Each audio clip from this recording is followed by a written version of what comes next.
It's a lot of public officials on edge right now, given everything that's going on in the country. The governor says the numbers surged after last week's deadly shooting in Utah, but the trend of political violence has been growing for years. This morning, Pritzker called Trump out for not directly condoning that violence.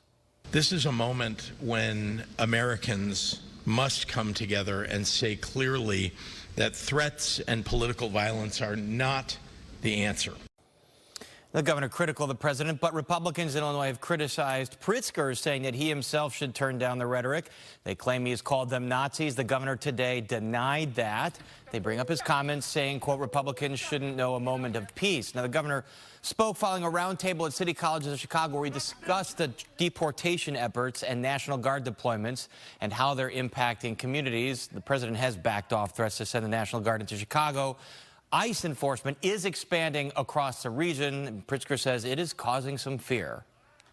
People are frightened about the potential of military troops coming to our neighborhoods. People are fearful of masked men in unmarked vans who could grab them on a street corner because of how they look or how they sound.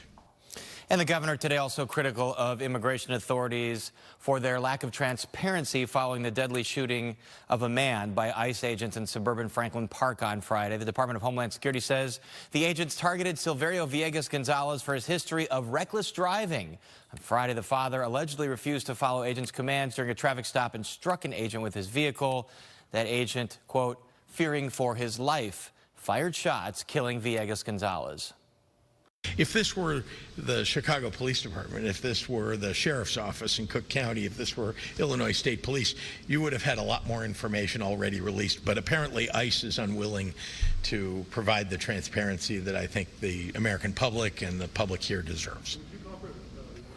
And one final topic, the governor talked about the passing of former Governor Jim Edgar. He died this weekend at the age of 79 after a battle with pancreatic cancer. Pritzker commended the two-term Republican for his willingness to work across the aisle, and Illinois flags have been ordered to fly at half-staff until his funeral. Edgar, someone that will be missed across the aisle, someone that drew a lot of praise from both Democrats and Republicans.